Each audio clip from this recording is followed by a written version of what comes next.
Hey ladies and gentlemen, Steven here from Redolessence. Welcome back to my channel. Thank you so much for tuning in. I really do appreciate it, and I hope that this video finds you well. I hope you're staying safe and healthy.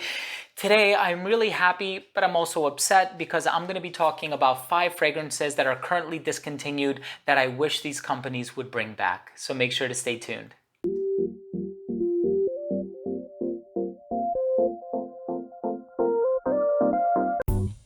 So I have been collecting fragrances since I was about 10 years old. Ever since I was a little kid, I always had a fascination with perfumes and fragrances, eau de toilette, eau de parfums, and I could never bring myself to throw away a bottle, even when I was done using the entirety of the bottle, just because I thought there was a certain collector's appeal or a certain aesthetic value to the presentation. It always looks good on your shelf, and so I always had that mindset, like this is a work of art, this is an art piece, and I need to have it in my collection. Fortunately, there are a lot of fragrances that I purchased throughout the years where I didn't necessarily run through the entire bottle, or maybe I was given insight that this company was getting ready to discontinue this fragrance, and I said, you know what, I need to go out there and I need to buy an extra bottle or two just in case, in the event that this is no longer available. The last thing that I would recommend anybody at home watching right now to do is to actually shell out an arm and a leg paying $200, $300, $400 for a bottle of any one of these fragrances.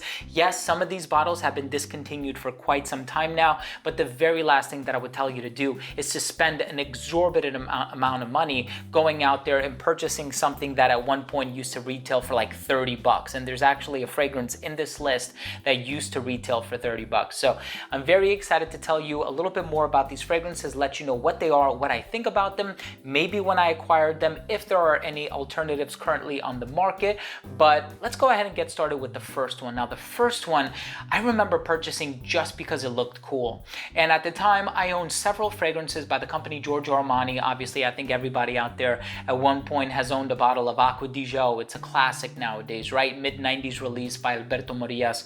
And this particular fragrance, I was actually drawn to the presentation. I had 2 bottles of it in my collection. I had a 50 ml. That one completely ran out. I ended up repurchasing it, but this time in a 100 ml size, because I realized that I really like the way that this fragrance smells. And there's something about this woodsy, coffee, lemony sort of a vibe that it gives off. It's a really good fragrance for a formal occasion. I miss this fragrance so much, and it's one of the fragrances that I miss the most. As a matter of fact, when I sat myself down to compile this list, I said, which of these fragrances do I really miss that I think are worthy for inclusion in this list? This was the first one that came to mind. And I think if you are into fragrances, and the moment I said Armani, you probably knew which one I was going to talk about.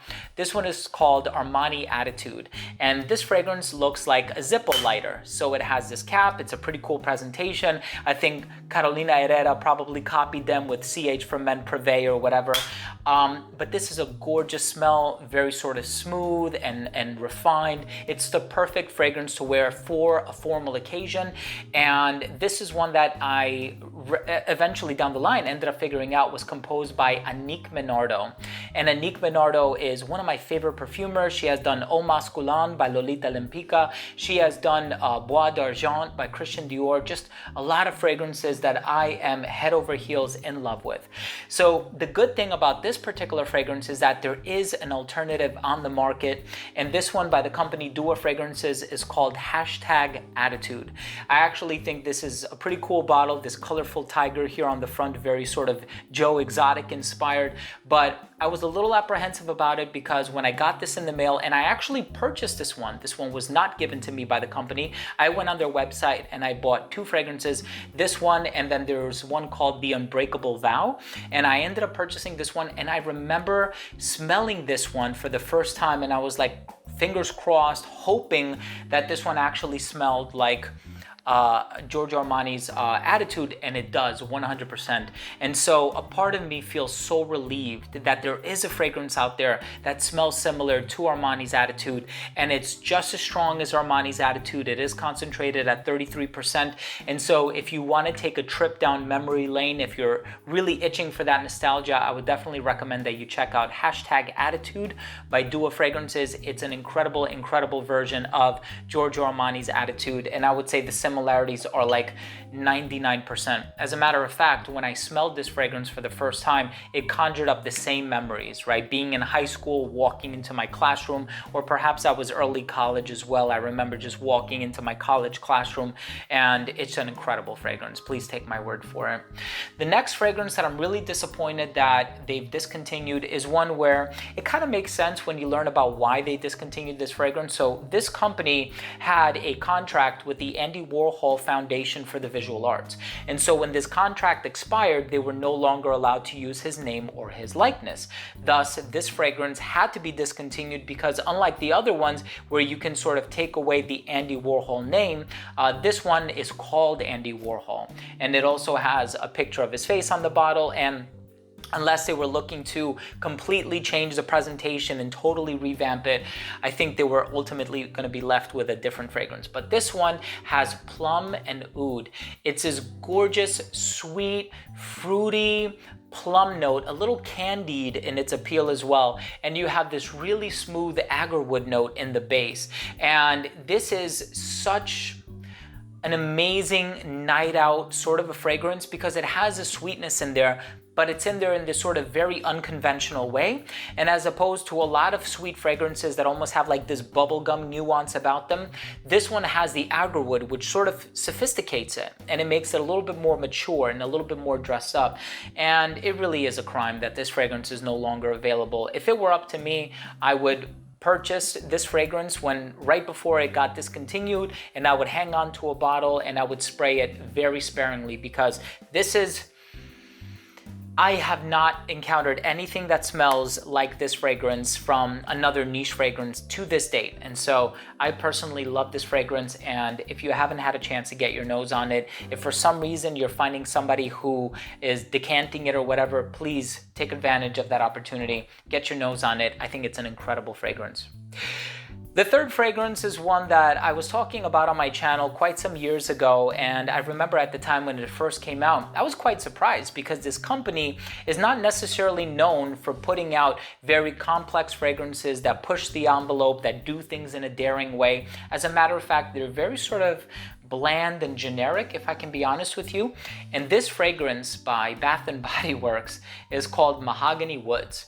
And this fragrance just opens up a little boozy, it opens up resinous, it's woodsy, but there's like this ambery warmth in there. And I've always said, even though there's no such thing as niche quality and designer quality, a lot of times people think, oh, this is a niche fragrance, it contains more natural ingredients. Not necessarily the case. And I do understand that there's no difference, right? There's no such thing between niche quality and designer quality.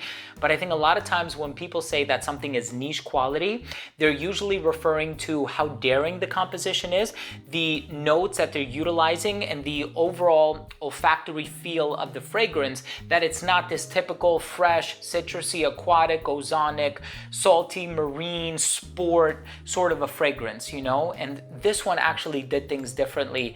And I purchased 2 bottles of this. I actually ended up giving one of them away as a gift to one of my wife's coworkers who smelled it on me. He was a big fan of it. And so I'm left with 1 bottle now, but as you can see, I'm not wearing it. But occasionally I will smell it just to be reminded of the greatness that is Mahogany Woods by Bath & Body Works. Whatever you do, don't pay over $100 for this stuff. Not worth it. The number 2 fragrance that I want to discuss is one that I purchased of all places. It was at a teachers convention in Atlantic City. And I think I might have went down there back in like 2014 or something like that when I was still engaged before I even got married. And I remember seeing this one in the box and I was like, am I looking at the right thing? And I walked up to the stand and I noticed that this was the fragrance. And I said, I know this has been discontinued for a while. And so I knew immediately that I had to purchase it. And this is Gucci Pomme 1. Now, if I'm not mistaken, this fragrance was made under the creative direction of Tom Ford. And this is when Gucci was putting out some daring fragrances. Think of fragrances like Gucci Envy, Gucci Rush. And this one has this sort of pencil shaving thing that people talk about. It's really unique. You have the cedar, you have the woods, you have the incense. It's a little peppery as well. It's definitely a daring fragrance. Absolutely not what you would expect expect to be released nowadays, at least on the designer realm of the industry. A lot of designer releases are either super sweet or they're just going in a very safe direction. This is just challenging. It's incensey, it's woodsy, but despite the challenge that it presents, it's still very, very wearable. And so I have so much respect for companies that venture into this sort of uncharted territory. And it's like, you know what, forget about this control group. We're gonna take a risk, we're gonna take a chance. And that's why, even though with fragrances like Gucci Guilty Absolute, which I don't like, I do appreciate the fact that they were able to venture into that sort of dark and daring territory, and they took a chance. And for some fragrances, it sticks and they do really, really well. Thierry Mugler's Angel took like 3 years for it to gain mainstream popularity since its release in 1992. And I am definitely referring to the woman's version, but you know what? Companies have to do that every once in a while, and it might be a hit, it might be a miss. And the last fragrance is one that I give you permission to make fun of me. It's from a company that is not necessarily synonymous with the most high quality, the most, outlandish fragrances out there, although they've created quite a number of classics, and I have a lot of respect for this company. And I also met several of the perfumers who have worked on many fragrances for this company, including Anne Gottlieb, and she is just a fantastic individual. And this fragrance in particular, my mother purchased for me when we were taking a trip over to Greece. And so for those of you who don't know, I was born in New York, but I used to live in Greece for several years. And so I would try to go back to Greece every summer or every other summer, just to sort of visit family and cousins and stuff like that, extended relatives. And this is a fragrance that my mother purchased for me when we went to duty free one year. And since then, I've actually been wearing this fragrance a lot, but as I'm sure you can imagine, over the past several years, I haven't even touched this fragrance. I'm lucky that I was even able to find it. And this one and I really do enjoy this fragrance. This one by Calvin Klein is called Calvin Klein Crave. So I know there have to be people out there who have smelled this fragrance before. If you are one of them, please leave a comment down below. Let me know, because I'm really, really eager, and I don't want to waste a spray, but the bottle has this cool sort of futuristic shape. You press it on the side here to spray, and it's this gorgeous, smooth, fresh, slightly oceanic, citrusy, fruity fragrance, very mass appealing and commercial smelling. It's an incredible, incredible fragrance, really well done juice that you're gonna find in this fragrance. And it's one of the most easygoing creations from the house of Calvin Klein.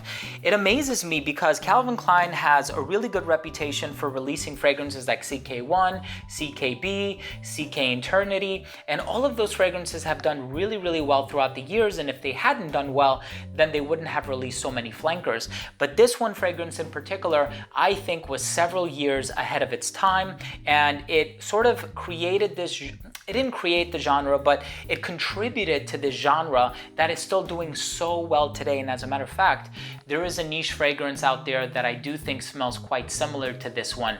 And it's by Tom Ford. It's a Tom Ford private blend, and it's called Costa Azzurra. And I find that there are a lot of similarities between that fragrance and this one right here. And so, am I wearing Tom Ford's Costa Azzurra in its place?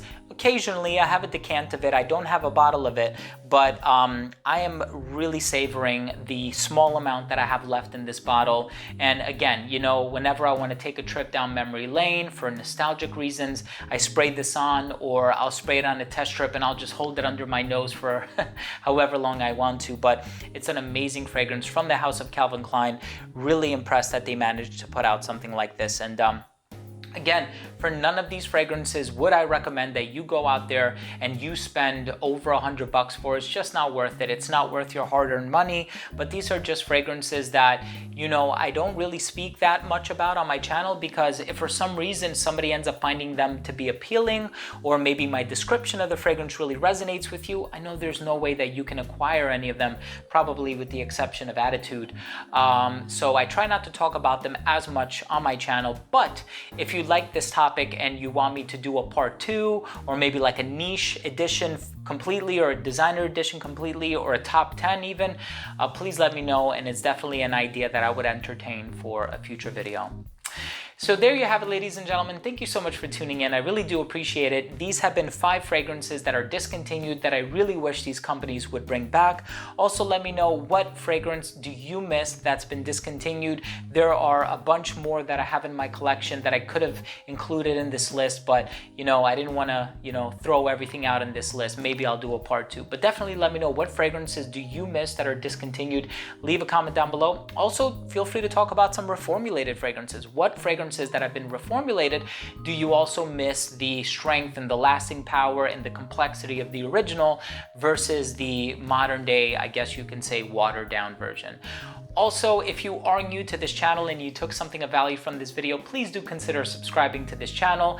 This way you will support what I have been doing for over 8 years now. All you gotta do is click that red button in the corner, and this way whenever I do upload future fragrance related content, it'll get delivered straight to your feed. You never need to worry about missing any of my future uploads. And also, please make sure to click on the notification bell next to the subscribe button so you will be notified right away whenever I do publish a future video. Thanks again for watching. I love you all. We'll see you next time. Bye.